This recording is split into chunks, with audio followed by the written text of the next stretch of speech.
Selebritis muda, cantik, bersuara indah, dan supel memang idaman bagi semua orang. Mereka akan menjadikannya idola yang akan selalu dieluk-elukan setiap kali dia nongol di layar televisi. Penggemarnya bakalan bejibun, mulai dari bocah-bocah, kaum remaja, kaum ibu-ibu, bahkan sampai ngena ke hati seorang kakek-kakek yang begitu mengidolakannya, hingga sampai mengirim kangkung ke rumahnya. Kisah ini pernah dimuat di majalah Karina, edisi tahun 1993. Seperti apa cerita seru dan lucunya ini? Dan berikut ulasan selengkapnya.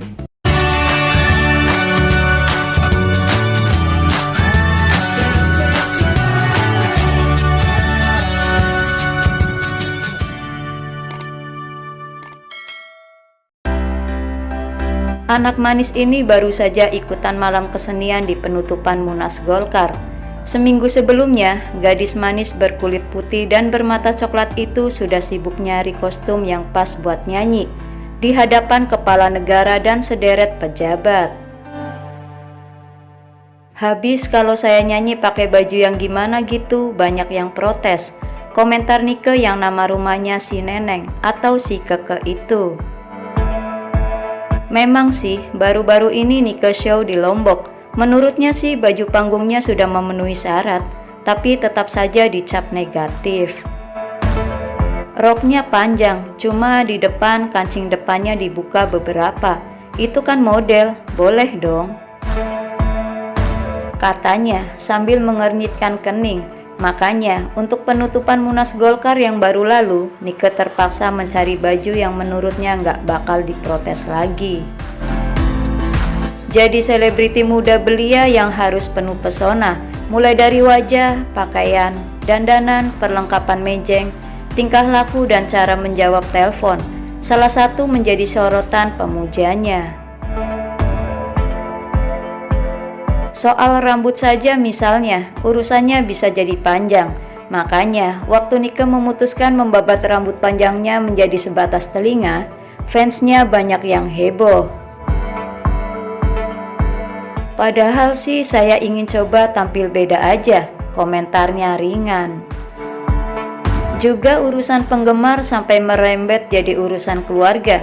Nyokap Nike, Tante Nining Ningsihrat, sering merasa kewalahan menjawab telepon di rumahnya yang terletak di Jalan Parakan Saat, Bandung. Semua ingin kenal sama si Keke. Ada yang pengen jadi cowok Nike, waduh, malah ada yang nekat datang subuh-subuh. Padahal ketika itu si Keke masih tertidur lelap. Yang ngejanjiin mau bikinin hotel bintang 5 juga ada, tapi semuanya dicuekin sama si Keke, katanya. Namun yang paling berkesan bagi keluarga Nike adalah ketika suatu hari datang seorang kakek-kakek membawa hasil kebunnya. Ini buat Nike yang suka nyanyi di TV, katanya, sambil memberikan setumpuk kangkung layu karena kepanasan.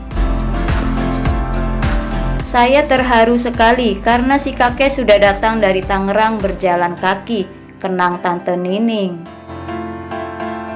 Ngomong-ngomong, waktu hamil Nike Tante ngidam apa? Dulu kan di rumah banyak pramugari cantik-cantik yang kos. Saya ingin punya anak perempuan yang cantik, itu saja. Kilah istri pegawai PJKA itu, lalu lahirlah Nike, persis tanggal 27 Desember 75, setelah Sony dan Yudi yang merupakan kedua kakak dari Nike. Keke sejak kecil memang sudah pengen tampil, "Mih, Neneng hayang gaya," padahal dia baru saja bangun tidur, tutur Tante Nining yang sempat memantau gerak-gerik anaknya. Ortunya juga nggak ngira kalau si Neneng bisa sebeken sekarang, jadi foto model, penyanyi, bintang film, dan bintang iklan. Wah, borongan ya. Saya mah dulunya pengen punya anak yang pinter dan soleh, itu saja. Alhamdulillah, Neneng sekarang juga membantu anak-anak berkebutuhan khusus.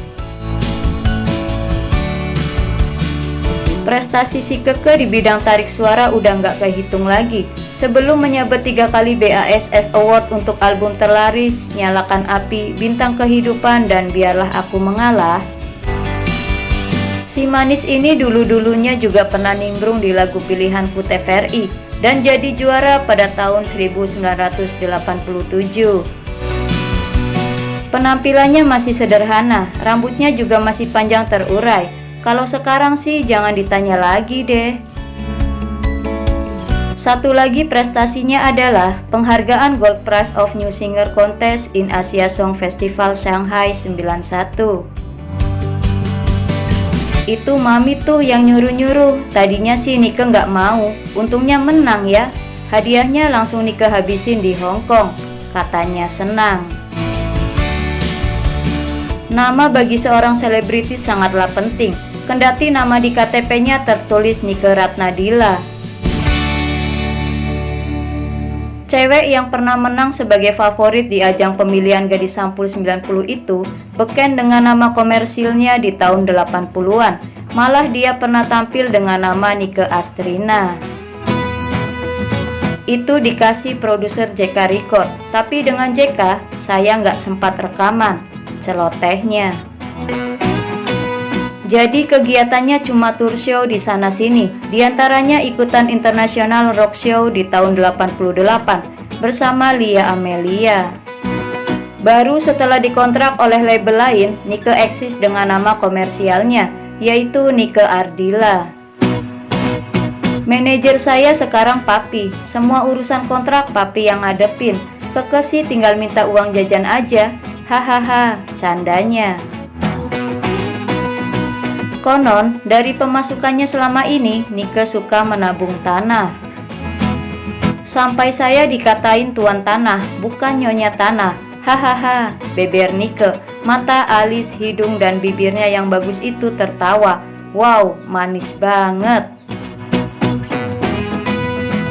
Untungnya sebagai selebriti muda yang sedang naik daun, Nike nggak menjadi sok. Tanah-tanah yang dibelinya diamalkan lagi. Salah satunya untuk sekolah anak-anak cacat. Sekolah itu dibangun hanya beberapa meter dari rumahnya. Saya bahagia bisa berbuat itu. Saya sadar rezeki dari Tuhan, dan kita harus mau membagi kepada mereka yang membutuhkan. Cerita Nike. Kabar terakhir, si bintang kehidupan itu lagi menekuni sinetron terbarunya Ceplas Ceplos, sebuah sinetron komedi. Dia di situ akan bermain bersama Adi Bing Slamet. Tadinya saya dikasih nama Ida, tapi karena nama Adi nggak diganti, saya minta pakai nama Nike aja. Terangnya, syutingnya sudah rampung, tinggal tunggu penayangan. Keseharian Nike di luar syuting dan nyanyi adalah seperti remaja pada umumnya, nongkrong, mejeng, dan pakai baju yang lagi ngetren. Saya sering pergi bareng Cika dan Dewi, sahabat saya ketika di SMA BPI. Terangnya, mereka 3 jagoan itu sering juga nyantai di Studio Is. Kita kan masih muda, pengen hura-hura, kocol Nike yang usianya Desember nanti pas 18 tahun. Itulah sosok Nike Ardila, pujaan banyak orang. Walaupun dia sudah mampu makan steak tiap hari, tapi tetap nggak lupa ikan peda dan sambal yang disiapkan maminya. Tampil oke, hura-hura dan mejeng sih jalan terus. Yang penting amal ibadah nggak terputus. Barangkali remaja Karina ada yang ingin mengikuti jejaknya. Itulah kisah dari Nike Ardila yang semasa hidupnya dipenuhi dengan aktivitas padat, tetapi tetap santai dan penuh prinsip dalam menjalaninya. Semoga menambah informasi dan selalu bermanfaat. Lebih banyak tahu, tahu lebih banyak.